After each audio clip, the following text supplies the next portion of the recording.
My fiancé female 31, and I male 33 got engaged in October last year and have been in a relationship for 5 years now.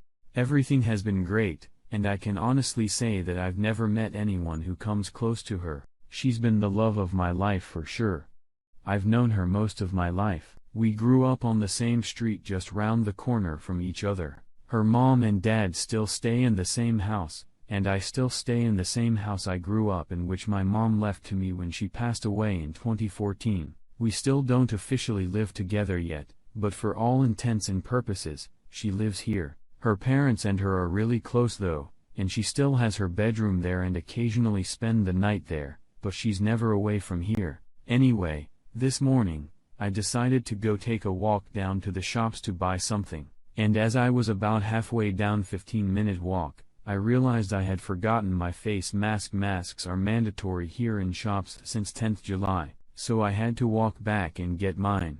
When I walked in the door to grab the mask from the kitchen table, I heard her speaking to someone loudly on the phone in the living, and she said, "Yeah, but David will always be the love of my life." David is her ex-boyfriend. I don't know a great deal about him, but I know they were in a relationship for 2 years, and it ended a year before we started dating. He also dumped her. I just grabbed my mask and walked back out, and just as I got to the shops I felt weird, and I had to sit down as my mind was going in a 1,000 different direction. I eventually got back home and immediately told her I feel and sent her background to her parents' house as I didn't want her about as I was ill. I'm now lying in my bed wondering what to do, to be honest. I know she didn't do anything wrong. It's not like she cheated on me or intentionally went out of her way to hurt me, but what's hurt can't be on her. She basically said that the person who she's agreed to marry is in the patch on the next she's not been with for 6 years. The fact she said he will always be the love of her life also means that it's a void game. Her heart's already been taken and there's nothing I could ever do to change that.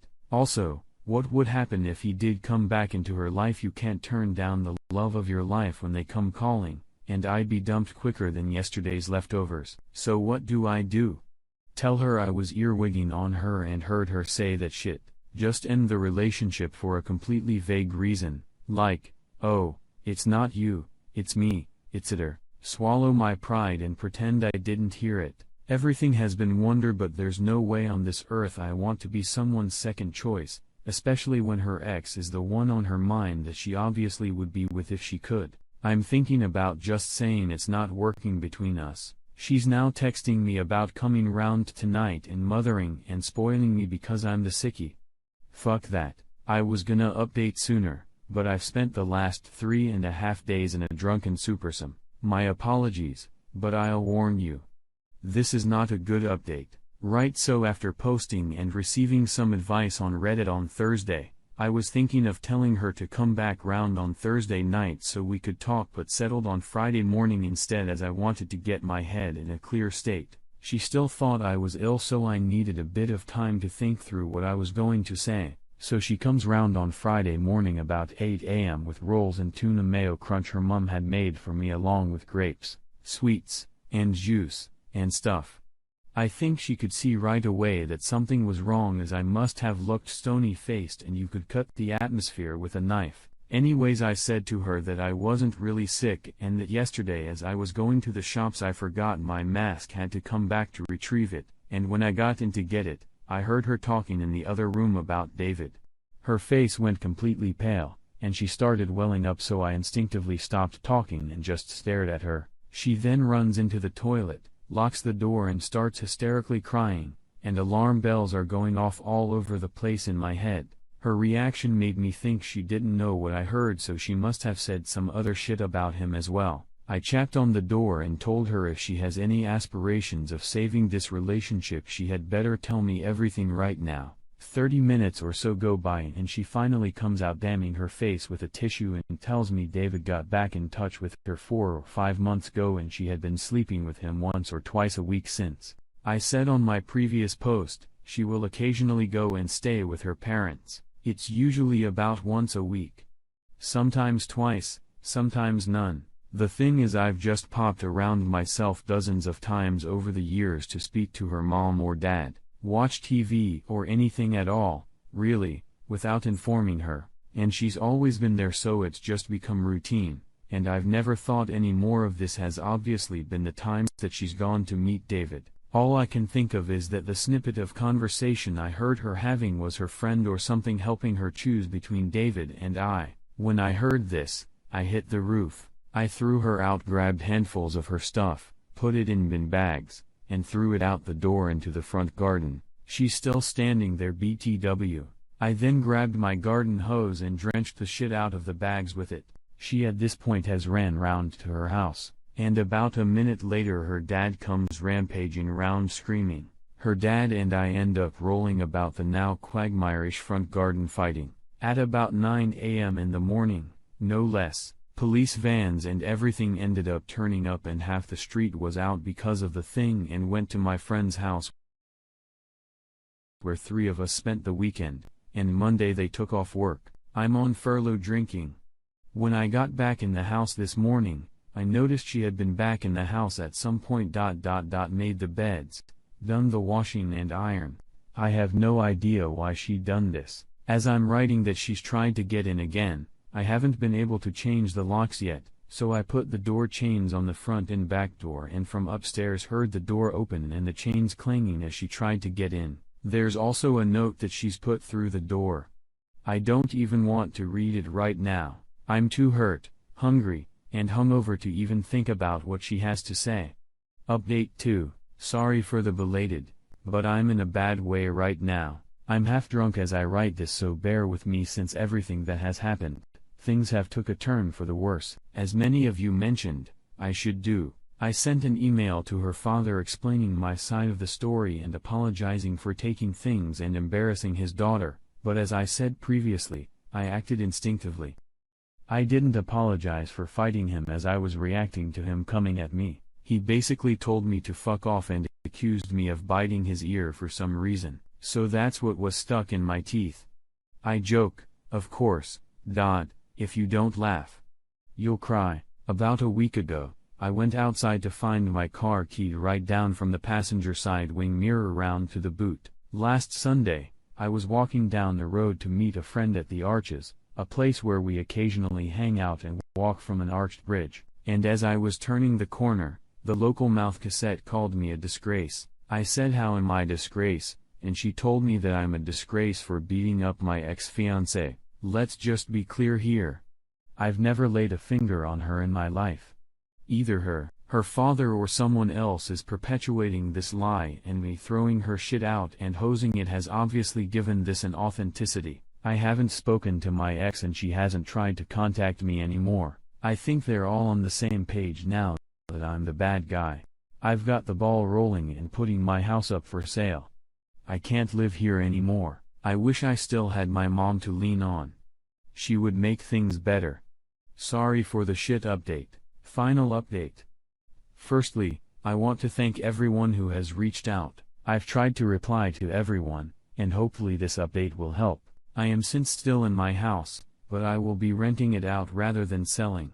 I can't in good conscience give up something that was in my mom's and has been in the family for generation. I have since spoke to the father, and I understand that the family circled the wagons, but to throw me under the bus so brutally was genuinely ridiculous. Collateral damage to me, and my name is alright, apparently. All in all, I feel like I was in a shit shower that changed course, still struggling, but feeling a lot better now that I've got my umbrella. Jamie is a sway, even a word.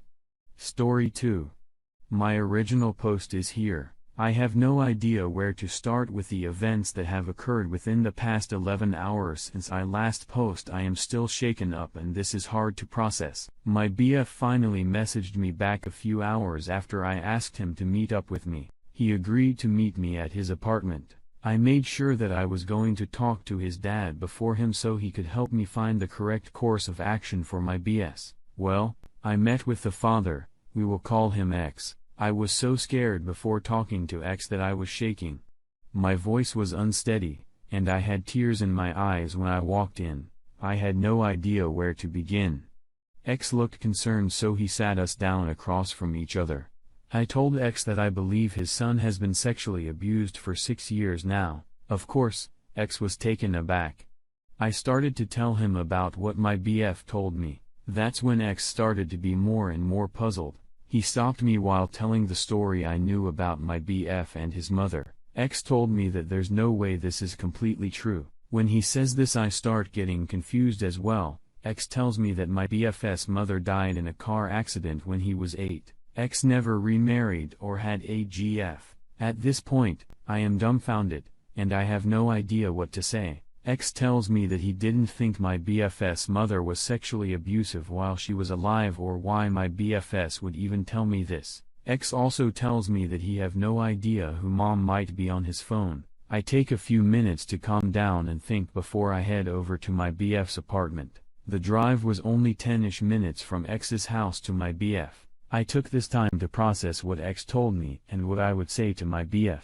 When I got to the apartment, I promptly went inside. I demanded answers immediately. I asked the truth about his mother, the messages I saw, and if they've really been having sex since he was 13. Of course, he apologized again and gave me the same story, but it made me angry. This is where I lost my cool. I yelled and told him that X told me that his biological mother had been dead for almost 11 years. I told him I knew there was no way the story he told me was true because his mother passed when he was 8 years old. My BF became silent and looked down. At this point, I was crying uncontrollably. I felt so bad for what happened, and I wanted to get him therapy. I was willing to forgive him for keeping the secret from me. My BF was silent for a few minutes, then finally spoke to me. He told me he made the whole story up. The contact he had his mom was an ex-girlfriend he regularly hooked up with. She was 20 and a bartender in our city. He put her name as mom so I wouldn't get suspicious that he was talking to another woman so often. He didn't think I would find out, so he fabricated the whole story up.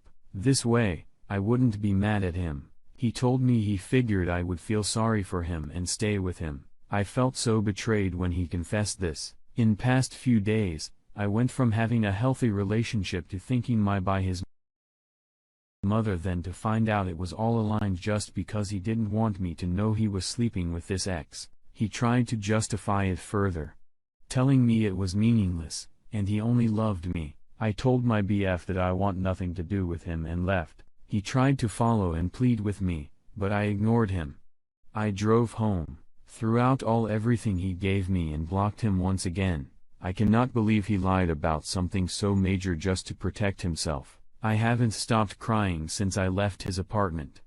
I'm so hurt, and now I don't know what to do. I no longer want him in my life.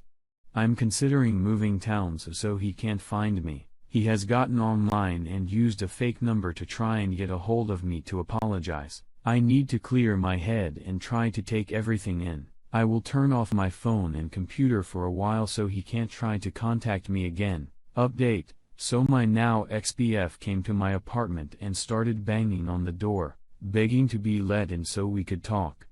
At this point, I have turned all the lights off. I am being quiet, so he will hopefully leave. I know he can see my car out front, so it's obvious that I am here still. I want to call the cops, but I am not sure there's much they can do. I'm thinking about going back to live with my parents until this blows over with him. I am also considering talking to his ex that he was hooking up with. I got her full name and where she works. I will keep updates as I learn more about my ex-BF.